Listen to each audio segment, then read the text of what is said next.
আসসালামু আলাইকুম। সোমবার রাতে সাভারে এনসিপির সমাবেশস্থলে যে বোমা হামলার ঘটনা ঘটল তাতে ৪ জন আহত হয়েছেন। আমরা প্রথমেই এই ঘটনার তীব্র নিন্দা জানাই, যারাই এর নেপথ্যে কাজ করে থাকুক না কেন। এখন এই হামলা নিয়ে এর মধ্যে নানান ধরনের প্রশ্ন উঠতে শুরু করেছে।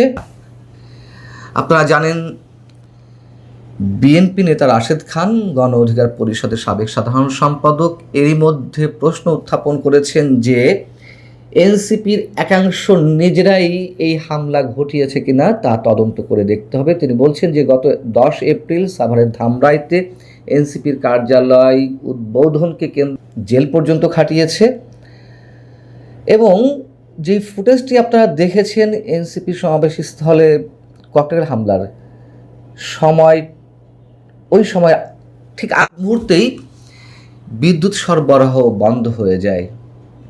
খুবই ইম্পর্টেন্ট একটি বিষয়, কারা ইলেকট্রিসিটি সরবরাহ বন্ধ করে দিল। এবং দ্বিতীয়ত আরেকটি বিষয় চোখে পড়ার মতন, যে ককটেল বিস্ফোরণের সময় এনসিপির ঢাকা জেলা আহ্বায়ক, এনসিপির এক নেত্রী বক্তব্য দিচ্ছিলেন, তার পাশে দাঁড়ানো ছিল সার্জিস আলম। যখন ককটেল বিস্ফোরণের ঘটনাটা ঘটল, তারা একেবারেই নির্লিপ্ত বক্তব্য চালিয়ে যাচ্ছিল। তাদের মধ্যে কোনো ধরনের বিস্ময়ের কোনো ছাপ ফুটে ওঠেনি তাদের চোখে মুখে।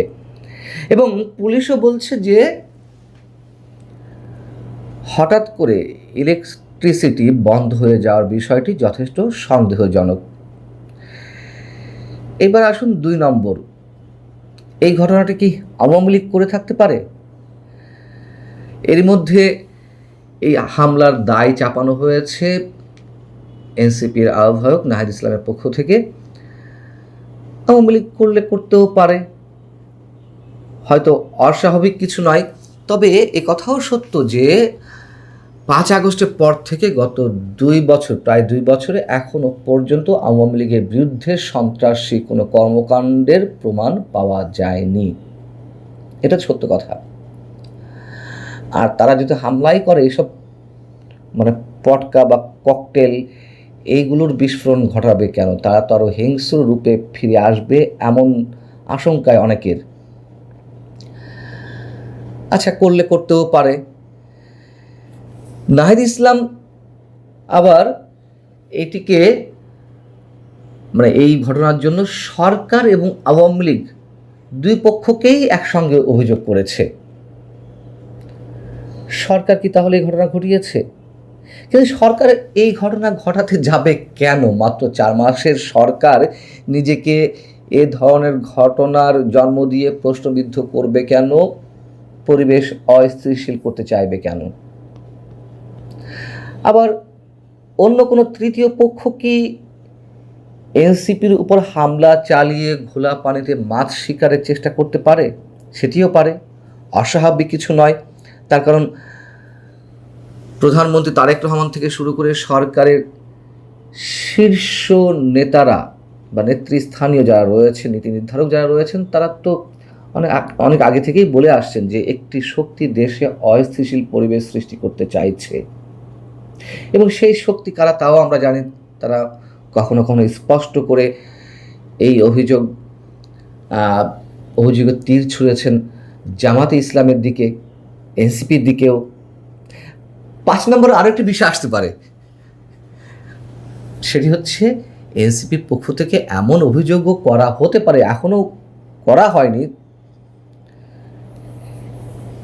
এই ঘটনার পিছনে ভারতের গোয়েন্দা সংস্থা রয়ের হাত থাকতে পারে। আবার কেউ কেউ বলছেন যে এনসিপি নিজেই এই ঘটনা ঘটিয়েছে, নাটক করেছে। তার কারণ তারা ইউনূস সরকারের মতন সেনাবাহিনীর নিরাপত্তা পাচ্ছে না।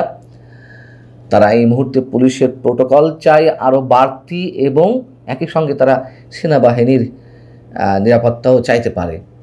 এই জন্য তারা বোঝাতে চাইছে যে তারা নিরাপত্তাহীনতার মধ্যে রয়েছে, তাদেরকে বিশেষ নিরাপত্তা দেওয়া হোক।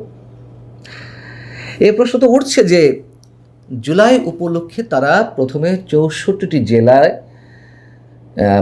64টি জেলাতেই পদযাত্রার কর্মসূচি ঘোষণা করলো, কিন্তু একদিন পরেই তারা জানালো যে গোপালগঞ্জে তারা পদযাত্রা কর্মসূচি করবে না, অর্থাৎ তারা আসলে গোপালগঞ্জে যেতে সাহস পাচ্ছে না। সাহস না পাওয়ারই কথা। গত বছর 2025-এ জুলাই অভ্যুত্থানের প্রথম বর্ষপূর্তিতে তারা যে গোপালগঞ্জে গেলেন, যে পরিমাণ প্রতিরোধের মুখে পড়েছিলেন এনসিপি নেতারা, তখন তাদেরকে কি পরিমাণ নিরাপত্তা দেওয়া হয়েছিল আমরা জানি। সেনাবাহিনী তাদেরকে প্রোটোকল দিয়ে সেখান থেকে সরিয়ে এনেছিল। বিপরীতে এই ঘটনাকে কেন্দ্র করে গোপালগঞ্জে যে হত্যাকাণ্ড ঘটানো হয়েছে, 5 থেকে 6 জন মানুষ নিহত হয়েছেন সরকারি হিসেবেই। এর বাইরে শোনা যায় যে আরও কেউ নিহত হয়ে থাকতে পারেন। সেই বিতর্কের মধ্যে না গেলেও যে সাঁড়াশি অভিযান শুরু হয়েছিল যৌথ বাহিনীর নেতৃত্বে, গোপালগঞ্জকে পুরুষ শোনা গেলেন, নিহত হলেন, তাদেরকে নিয়ে একটু শব্দটি এখন আর নেই। এই মানুষগুলো হত্যার বিচার কেন হবে? হওয়ার তো কথা নয়। তার কারণ তারা তো মানুষ নয়, তারা যেন শিয়াল কুকুর। তবে একটি কথা তো সত্য, নাটক হোক কিংবা সত্যিই তাদের উপরে কেউ হামলা করুক, এনসিপি নেতাকর্মীদের উপরে, রাজনীতি সাংঘর্ষিক হবে এ কথা আমরা আরও অনেক আগে থেকেই আশঙ্কা প্রকাশ করে আসছি। এবং সাম্প্রতিক সময়ে আওয়ামী লীগ, ছাত্রলীগের পক্ষ থেকে এই হুঁশিয়ারিতে উচ্চারণ করা হয়েছে যে তারা আর চুপচাপ থাকবে না। যারা তাদের হাত কেটে নিয়েছে, তাদের উপর হামলা করেছে যে হাত দিয়ে, এই 2 বছরের নানান সময় সেই হাত কেটে নেওয়া হবে। এবং আরও অনেক ধরনের হুমকি দেওয়া হয়েছে। তারা আসলেই সেই হুমকি বাস্তবায়ন করবে কিনা আমরা জানি না, তবে করাটাই স্বাভাবিক।